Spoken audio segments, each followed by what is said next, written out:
Hello. Welcome to my channel, my dear friends. My name is Avilash and I'm a trader next door. In this video, I'll be analyzing the chart of gold USD.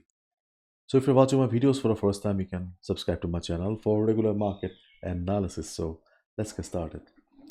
So my dear friends, this is the 1 hour chart of gold in front of us, and right now gold is standing at 2035. This is the current market price. And yesterday we discussed about three support levels from where we were expecting a bounce, and due to low volume and volatility, market did not come to our strongest support and the medium support, but market beautifully bounced from our first support of 2027. 2027 was our level. Market bounced from 2025, 2026, but overall we got a nice profit from this zone here. And we can see that overall the market may be in uptrend, but at present we cannot consider this market to be as uptrend market. We can clearly see a sideways market. So if you're a day trader, then obviously you need to plan your trades accordingly, because the trend of the market seems to be sideways. And if you are a positional trader or swing trader, you need to wait for the PCE data, which is coming in the evening, in the US session. Okay, it's evening for me. Okay, then you will get, hopefully you'll get a direction in the market, and you will be able to plan your trades accordingly. To know the timing, just go to any economic calendar and just check out the time in your time zone. Okay, for me it's 7 p.m. in Indian time, and you need to be careful. As we all know, when fundamentals dominate the market, technicals usually fail. So try to follow the trend of the market instead of looking for reversals. Okay, and if you're wondering what is PC data, you can just go to Google. See, personal consumption expenditure includes a measure of consumer spending on goods and services among households in the US. And if you're looking for detailed information on PC, just go to Google, type this, and you will get a lot of information, and your doubts will be cleared. So let's look at the market sentiment. And gold prices steady as traders brace for US inflation data. Dollar steadies ahead of PC inflation data. Gold steady, investors await key inflation data. So market is waiting for inflation and inflation data. And if you look at the chart of DXY, then there was a sudden up move on the US dollar index yesterday, but the dollar index failed to cross the level. Remember, we have been discussing about 104.20 and how important it is to cross the level.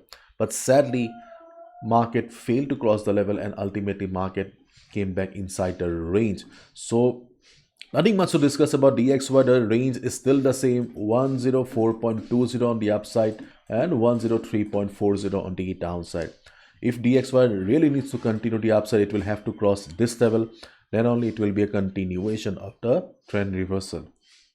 And in case due to weakness on data, DXY starts falling, then we can plan our trades accordingly, because market will be heading towards the 103 level.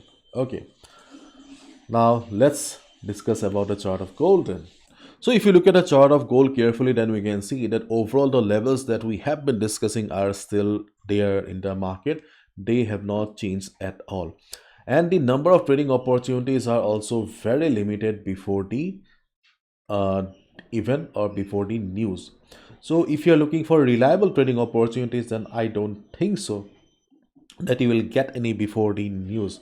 So it's better to wait and watch, because the best support zone on the chart of gold is still around 2013 to 2016, and before that we have this immediate support around 2019. These are the two levels where you can look for a bounce or good buy position. I do not want to dig in further, because already we have discussed couple of times why these levels are important and how we have derived them. But during the day, if you see the market is coming down, but there is not much volatility and volume, there's a high chance that before the data, there will not be much volume and volatility in the market. If that happens, and if you see market coming down, then you can look for some sort of bounce or temporary bounce around the yesterday's low of 2025 on a temporary basis as a day trader, and try to exit from the position just before the data or before the news, because when the news will be dominating, nothing will be working, because technicals have a limitations and you need to respect it.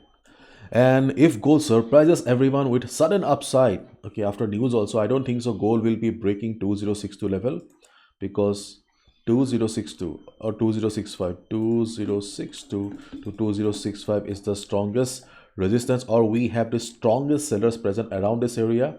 So after news, if you see that gold is going up, obviously you need to follow the trend of the market, but the chances of market breaking 2062 is very less as of now. And probably you guys already know, if you have been watching my videos, that the immediate resistance on the chart of gold is around 2048 to 2052. As a day trader, you can just expect a reversal for 40 to 45, 50 pips. After news, do not try to take a sell position. After news, try to follow the trend of the market. And immediate resistance is around 2041, sorry, 2041, okay, 2040, the blue box here. But to be honest, okay, taking a sell before the news, okay, is little bit dicey, okay, little bit dicey. You cannot expect a complete trend reversal from here, but still during the day, especially during the Asian session and European session, if you see the market is struggling around 204140 level, and if you want to take a sell, you can go for a sell as well, but do not expect much. And yes, on each and every trade you need to follow proper risk management, because as I have already said, that the number of trading opportunities are limited right now, and whatever we have in front of us, okay, are not very reliable. The reliable levels are far away from the current market price. In this type of market situation, custom indicators like chart prime are very helpful. And my dear friends, if you are also looking for signals like this on your screen, if you're tired of telecom signals, then chart prime can be the solution for you. We have discussed earlier also that they have three powerful indicators, my dear friends. You can see market oracle, market dynamics, and prime oscillator. And with the help of these two indicators, not only you can generate signals on the screen like this, but you can also take your analysis to the next level. For example, the prime oscillator pro, it not only generates the buy and sell signals, but it also helps you by marking the divergences. It also tells you the overbought oversold levels. You can see how beautifully the signals are working. Obviously it's not 100% accurate. No signal service or no indicator is 100% accurate, so risk management is always important. Without risk management, you cannot survive. You can see how beautifully the prime oscillator is performing. Apart from that, the market oracle pro also generates buy and sell signals. So with proper risk management, you can definitely expect to make some good profit from chart prime. You can just go to the tutorial section. Okay. You can learn about different strategies. You can learn about the functioning. Okay, everything is mentioned here. And right now they are giving a 7-day money back guarantee. If you feel that after 7 days that no, it is not your type, okay, then you can obviously get your money back. But yes, if you're looking for a solution, you can definitely check out chart prime. The link will be in the description.